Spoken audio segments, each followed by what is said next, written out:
¿Hace falta pasar por un drama, como comentabas antes, para conectar con tu propósito? ¿O No. cómo se descubre ese propósito? Porque hay mucha gente que no sabe realmente cuál es su propósito de vida. No hace falta. O sea, una de las cosas que he aprendido es que no hace falta sufrir. Ok. El drama es necesario solo cuando la persona no se despierta.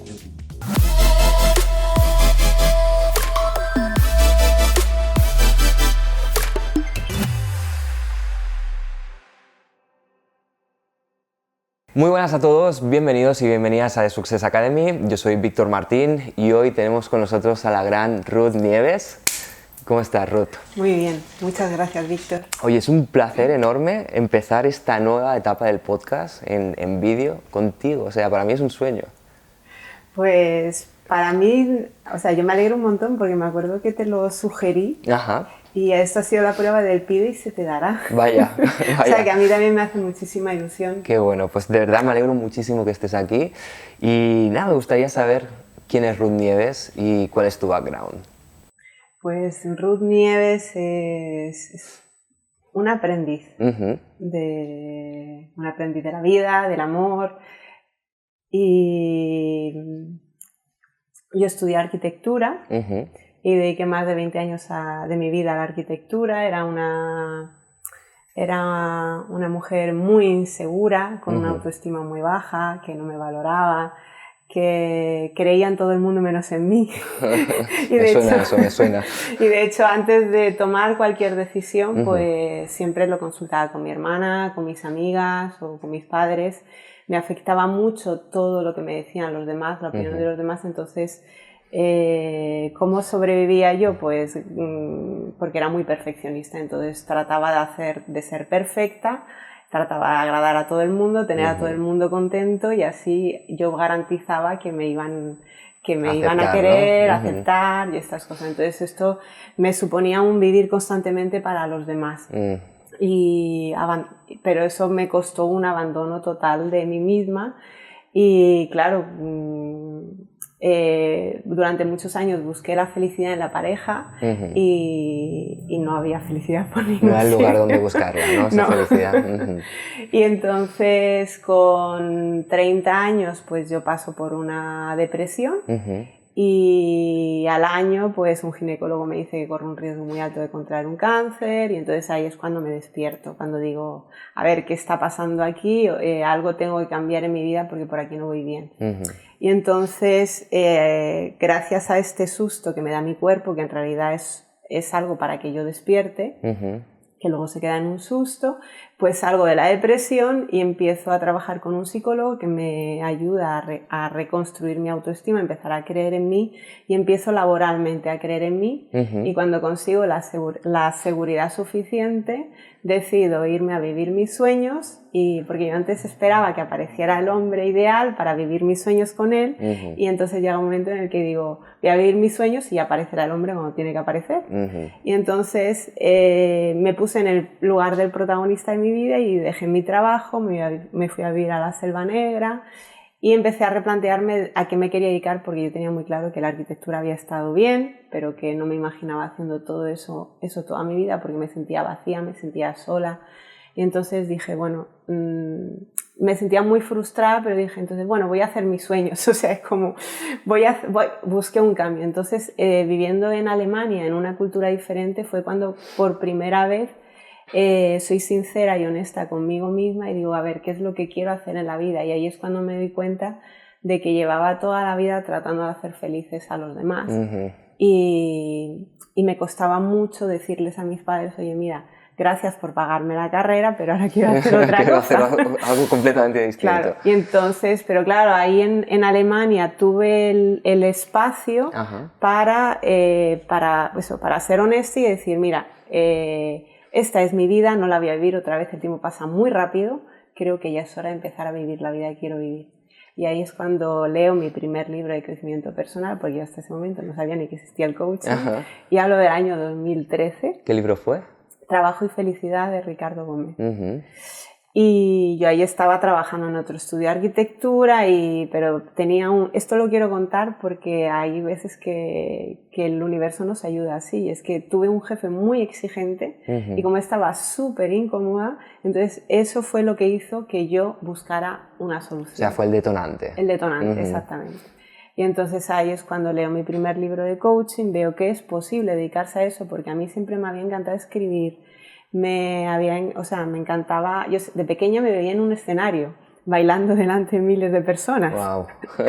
y me encantaban los programas de Elsa Punset y de Eduard, de Redes para la Ciencia. Sí.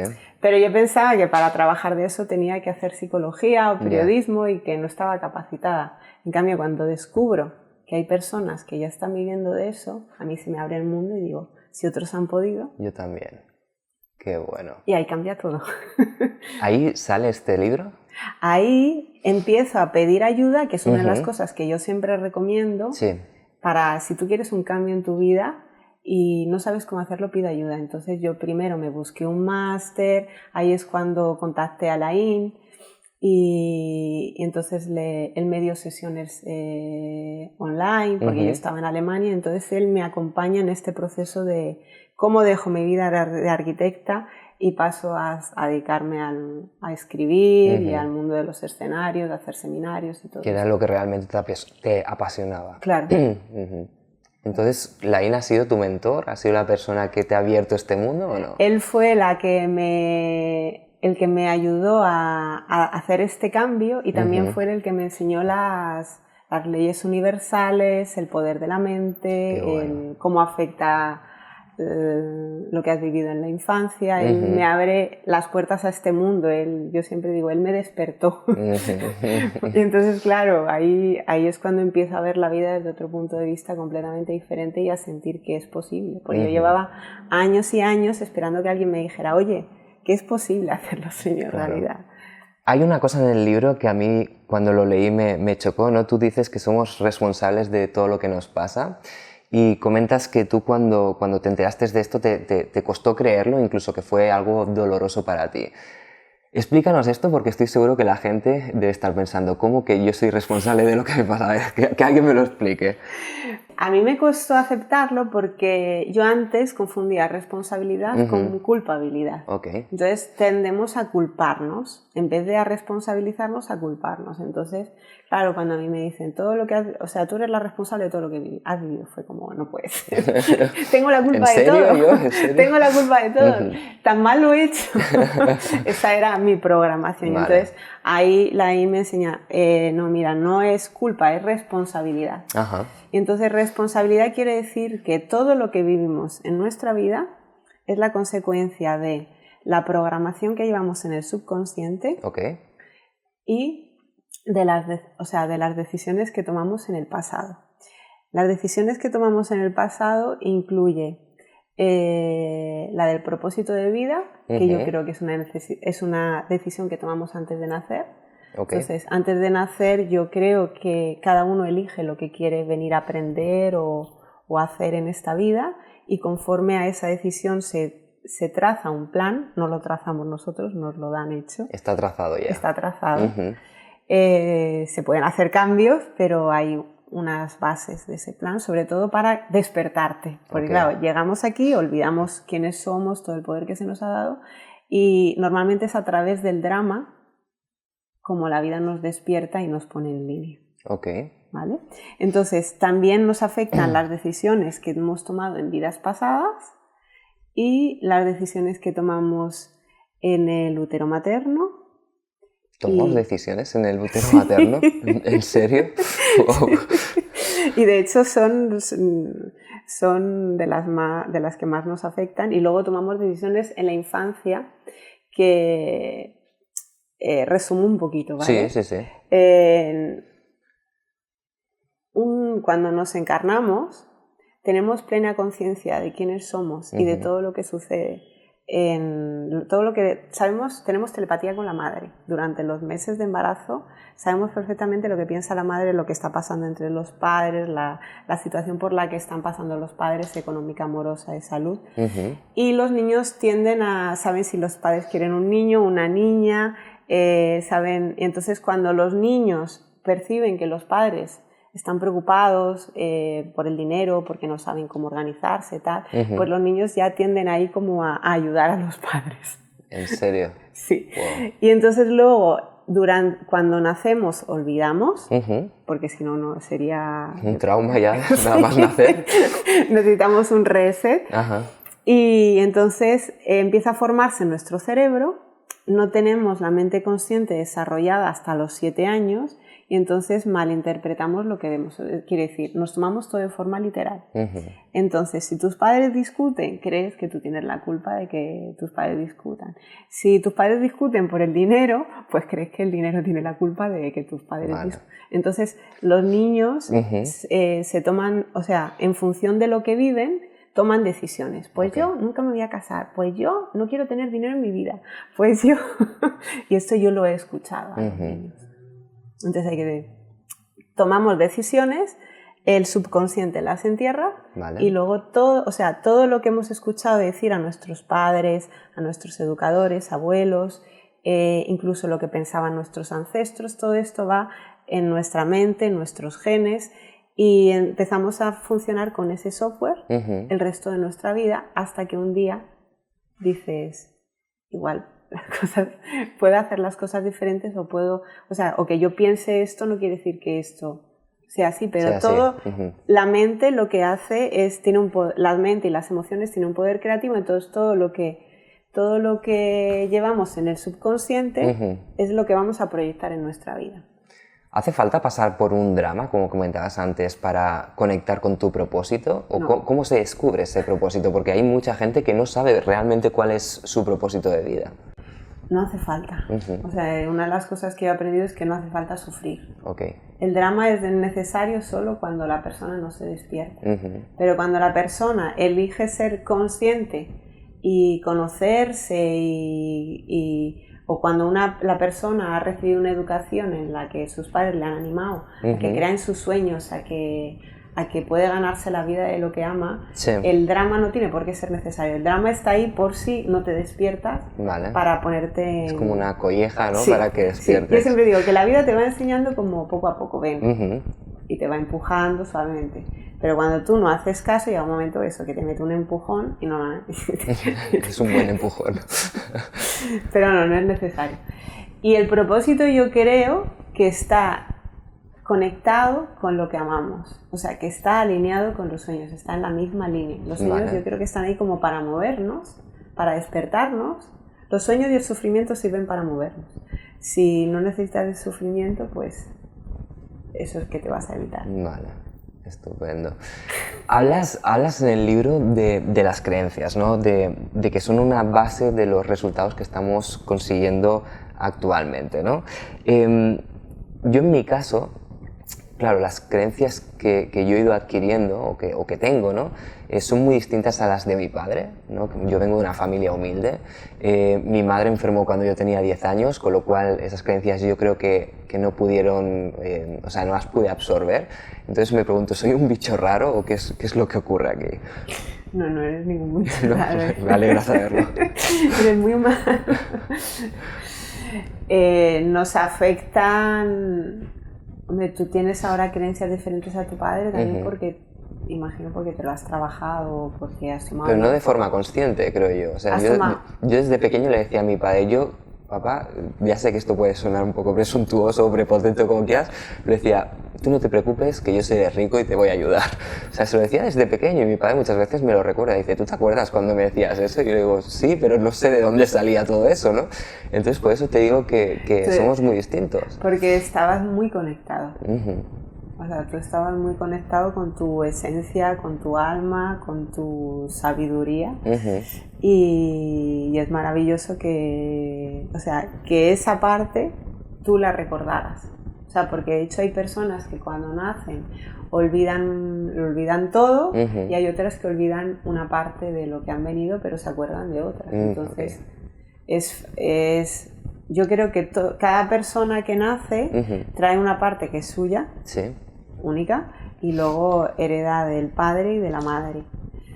Sobre todo yo creo que en los o sea, solamente por haber estado en el útero de la madre heredamos bastante. Bueno. Aunque no hayas pasado mucho tiempo con ella. Me consuela saber que no soy un bicho raro. Eres un privilegiado. Oh, vale. Mucho mejor privilegiado que bicho raro. ¿Explicas la importancia de revisar esa información que tenemos en la cabeza, ¿no? De revisar esa programación? Claro, a mí me surge la duda, ¿cómo se accede a esa información? Y sobre todo, ¿cómo te reprogramas? Porque, claro, esto no nos han enseñado a hacerlo. No. Pues accedemos a esa información a través de cómo nos sentimos, porque el subconsciente es inabarcable. Pero a través de cómo nos sentimos,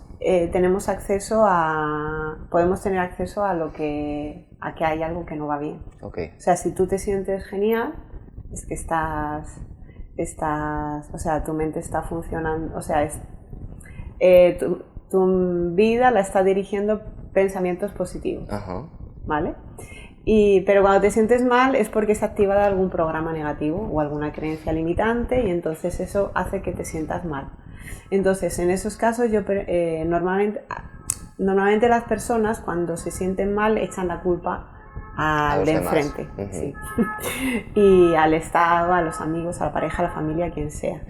Y entonces la solución está en responsabilizarte y decir, ¿qué estoy pensando yo para sentirme así? Porque no es lo que sucede, lo que nos hace daño, sino el juicio que nuestra mente nos está diciendo, eso significa esto. ¿Vale? Entonces, es súper importante el escucharse uno mismo y decir, a ver, ¿qué estoy pensando yo? Vale. Y una vez que detectas esa creencia limitante, o sea, por ejemplo, si tú vas a emprender un negocio, vas a hacer algo, o vas a hacer una conferencia, un curso, lo que sea, y tú piensas que no lo vas a conseguir, que no eres capaz, que a quién le va a importar lo que tú digas. Yo me acuerdo de cuando iba a escribir que en ti a mí me venía ¿quién te has creído tú que eres para escribir un libro? ¿A quién le va a importar? ¿Eso te lo decías tú a ti mismo o te lo decía a alguien? Esto me lo decía mi mente, ese era mi miedo, okay. Yo me sentía mal. Vale. Yo cuando me iba a poner a escribir, o sea, estuve una semana que no conseguía sentarme. Entrabas en bloqueo, ¿no? Sí, estaba súper nerviosa, me sentía mal y entonces me venían estos pensamientos. Entonces es súper importante detectarlos para poder cambiar. Okay. Son creencias simplemente. Vale. ¿Y cómo se cambian las creencias? Pues yo llevo 5 años cambiándolas. Investigando a ver qué es lo que mejor funciona. Okay. Y lo que yo he aprendido en estos años es que las creencias son como los árboles o como las plantas. Dependiendo de qué creencia tengas, vas a dar unos frutos u otros. Claro. Entonces las creencias limitantes hay que arrancarlas de raíz y sacar todas las emociones que están asociadas. Sí, porque normalmente, y pongo el ejemplo, antes de escribir mi primer libro, yo estaba en estos pensamientos y había un miedo. Y entonces me acuerdo que un amigo me preguntó, ¿por qué no quieres escribir el libro? ¿Qué temes que suceda? Digo, pues que voy a tener mucho éxito y voy a despertar mucha envidia, me van a dejar de querer y me voy a quedar sola. O sea, le tenías miedo al éxito realmente. Claro, que es lo que dice Marianne Williamson, que dice, nuestro temor más profundo no es al fracaso, sino a brillar. ¡Wow! A ser exitosos. Porque nos han educado para la competición y creyendo que no hay para todos y no es cierto, hay para todos porque cada uno tiene un sueño diferente. Y entonces mi mayor miedo en el fondo era a que no me amaran, a quedarme sola. ¿Por qué? Porque de pequeña pues también había visto que cuando sacaba muy buenas notas, pues mis amigas me tenían envidia, entonces ya no querían jugar conmigo, se reían de mí y esas cosas que hacen los niños, ¿no? Sí. Y entonces cuando soy consciente de eso puedo cambiar las creencias y desaparece el miedo y escribo el libro. ¿Vale? Entonces, técnicas, yo he aprendido, por eso digo, hay que arrancar la creencia, liberar todas las emociones asociadas y la técnica que a mí mejor, y luego hay que sembrar la creencia nueva. Entonces, La creencia, el programa. La técnica que a mí mejor resultado me ha dado ha sido el Theta Healing, que es una técnica de meditación creada por Diana Estival, por una norteamericana, y ella lo que hace es llevar la mente a un estado teta o zeta, y entonces ahí pide al creador que te cambie una creencia por otra, y tú visualizas cómo lo hace y es fabuloso. Qué interesante. Es súper interesante. Y luego, por un lado está el cambio de creencias y por otro tienes que hacer también la liberación emocional. Por eso yo ahora mi trabajo se enfoca principalmente en reprogramación mental y en liberación emocional.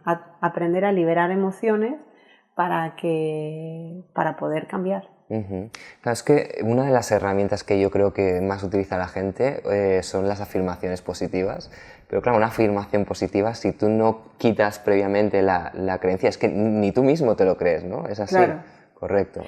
Y a mí me pasó que esto de que había que arrancar las viejas lo descubrí hace un año más o menos, o menos. Porque yo hasta entonces lo que hacía era meter creencias, y más creencias, y más creencias. Y, por ejemplo, en el ámbito del dinero, cuando no tienes una creencia limitante, tú puedes sembrar una creencia positiva y enseguida florece, porque no hay una opuesta. Claro. Pero cuando tienes creencias opuestas, empiezas a vivir conflictos. Vale. Que es lo que le pasa a mucha gente. Me llega el dinero, pero lo pierdo, se me va, o me llega la pareja, pero se me va enseguida. ¿Por qué?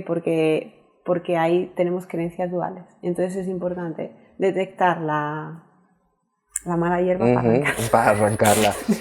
¿Tiene más fuerza digamos, la parte negativa que la positiva? O sea, si tú quieres, yo qué sé, típico, ¿no? Quiero ganar muchísimo más, pero dentro de ti hay algo que dice tú nunca vas a ser capaz de ganar mucho más, ¿tira más lo negativo? Yo creo que depende del miedo que hay asociado. O sea, porque si tienes mucho... Porque normalmente cuando nos negamos algo o cuando tenemos algo que está bloqueado, ya sea el dinero, el amor, la salud, es porque hay un miedo a perder algo. Entonces, cuando hay mucho miedo, pues entonces puede más la negativa. Pero si es una persona que vive desde la gratitud, desde la confianza, que no se apega al resultado, o sea, que no es muy mental, sino que es muy de fluir, pues es mucho más fácil, o sea, tiene más poder la positiva. ¿Por qué cuanto más deseamos algo, más se aleja de nosotros? Porque empezamos a vibrar en la carencia. O sea, cuando nos obsesionamos con algo, ya no... Una cosa es desear, o sea, tú puedes desear algo y ser feliz, independientemente si llega o no llega, entonces ahí vibras si tú vibras en la gratitud, pues recibes más motivos por los que estar agradecido. Pero si tú te obsesionas con algo porque sin eso no puedes vivir, pues entonces ya estás en el miedo a no recibir. Y el miedo lo que hace es apartar, alejar. Entendido. Eso me ha costado a mí entenderlo. Supongo que es porque no entendía bien cómo funciona el desapego, ¿no? Sí, ¿Qué papel juega la intuición dentro de todo esto que estamos viendo? Pues la intuición es lo que a ti te decía que tú ibas a ser rico. La intuición es, en realidad, o sea, para mí la intuición, o lo que otros llaman el sentido común, es la voz del corazón, de tu alma, de tu yo superior, que nos habla a través del corazón. Y es la que está en contacto con lo que yo llamo la inteligencia divina, el creador, la creadora, como cada uno lo quiere llamar. Y entonces, por decirlo de alguna manera, tu yo superior o tu corazón conoce el camino a tus sueños. O sea, es la parte más sabia de ti, porque encima está conectada a la inteligencia divina. Y entonces, para poder escuchar al corazón, lo que tenemos que hacer es relajar la mente. Pero para mí la voz del corazón, a la intuición, es es la única que te puede llevar a tus sueños. ¿Y se equivoca alguna vez o no? No, yo creo que no. O sea, que si tú tienes la intuición de algo y te equivocas es porque no era tu intuición. Sí. Entendido. Eso es lo que a veces cuesta distinguir. De entender, ¿Qué hábitos crees que son imprescindibles si queremos lograr un gran cambio en nuestra vida? Ser muy conscientes, escucharnos para poder detectar esas creencias que nos limitan y nos sabotean. Aprender a hablar. ¿Aprender a hablar? Sí. Explícanos eso. Aprender a hablar sobre todo en afirmativo. Ok. Porque hay mucha... nos han enseñado a usar el no donde no tenemos que usarlo. Vale. Porque el no es muy importante para establecer límites, que es una cosa que no nos han dejado usar y que ahora tenemos que... Pues yo por lo menos tuve que volver a aprender a establecer límites, a decir no a determinadas cosas, pero para la mente la mente se entera mucho mejor cuando le hablamos en afirmativo. Vale. Porque cuando tú dices, no pienses en un árbol. Pues, árbol en la cabeza. Claro, entonces es súper... no quiero más problemas, no quiero más... Pues al final lo que puede es la palabra problema. Vale. Entonces, aprender a hablar en afirmativo de lo que queremos en vez de lo que no queremos es súper importante para mantener la mente enfocada. O sea, la mente no distingue entre positivo y negativo. Ok, no. Vale. Salvo cuando nos preguntan algo y decimos, ¿quieres algo? No. O sea, los monosílabos sí que los entienden. Vale. Porque si tú dices solo no, la mente eso lo entiende. Eso lo entiende. Pero si tú dices el no al lado de otra cosa, pues ya se lía. Vale. ¿Vale? Ok. Entonces, aprender a hablar en afirmativo, mantener el enfoque en lo que tú quieres, permitirte sentir todo lo que necesites sentir, vale. Que eso es una parte súper importante que ahí se nos ha... socialmente hay muchas emociones que se han reprimido porque estaban mal vistas. Y para poder elevar tu energía, para que en tu cuerpo, porque necesitamos mucha el cuerpo, la alegría, la gratitud, el amor nos da mucha energía para poder movernos. Pero el odio, el resentimiento, la envidia, la tristeza, todo eso lo que hace es bajar nuestra energía. Vale. Pero para poder llenarnos de la energía de alta vibración tenemos que liberarla de baja. Porque si un recipiente está lleno, no cabe nada más. Claro. Okay. Y entonces es súper importante el permítete sentir lo que sientes, igual que cuando tienes necesidad de ir al baño vas y no te juzgas, pues yo digo que con las emociones hay que hacer lo mismo, pero sin echárselas a nadie encima. Vale. O sea, sin culpar a otros. Y también es súper importante el practicar la gratitud, el perdón, que bueno, en mis libros ya profundizo más en todo esto, pero son tanto el perdón como la gratitud elevan nuestra energía y el perdón lo que hace es liberar obstáculos. Aparte de que el resentimiento también, el odio dicen que es la emoción que más energía hace consumir al cerebro. Wow. De hecho, un día leí una publicación tuya que decía, no conozco a nadie que esté lleno de odio que sea feliz o que consiga sus sueños. Y es por eso, porque es una energía tan baja que nos deja... hechos polvo. Sí. Ok. Y comer sano, beber mucho agua y hacer deporte. Vale, esos son, digamos, los imprescindibles más los otros. Ok. Ruth, estamos acabando. Hay una pregunta que le hago a toda la gente que pasa por aquí, a todos los invitados del programa. Es quizás, bueno, al menos para mí, la pregunta más complicada, que es, ¿qué es para ti el éxito? Para mí el éxito es atreverme a ser yo misma, atreverme a decir lo que siento y mostrarme tal y como soy y disfrutar de cada día, irme a dormir en paz, sabiendo que he hecho todo, o sea, que he puesto todo de mi parte para disfrutar y dar lo mejor de mí en este día. Para mí el éxito es estar en paz y permitirme ser yo misma. Estupendo. Ahí lo dejamos. ¿Dónde te encontramos, Ruth? Pues me pueden encontrar en las redes sociales. En Facebook soy Ruth Nieves, arquitecta de emociones. Vale. En Twitter soy Ruth Nieves Miguel. En Instagram soy Ruth Nieves. Y mi web es ruthnieves.com. Y todas estas Ruth sin H. Ok. ¿Con cuál te quedas? O sea, ¿con qué red social te quedas ahora mismo? ¿Qué te guste más por su forma de usar? Pues ahora mismo me gusta más, la que más me gusta es Instagram. Sí, yo también. Ahí estamos. Ruth, hasta aquí la entrevista. Ha sido un placer enorme tenerte aquí. Gracias por enseñarnos a creer más en nosotros mismos y te deseo muchísimo éxito. Muchísimas gracias, Víctor. Yo también te deseo muchísimos éxitos. Muchas gracias. Para tu libro y todos los que escribas. Estupendo, muchísimas gracias, Ruth. Bueno, a vosotros, si os ha gustado la entrevista, dadle like, pulgares arriba y dejad un comentario porque estaré respondiendo. Supongo que Ruth también se pasará por aquí por el vídeo para poder responder a vuestros comentarios, así que hasta la próxima entrevista.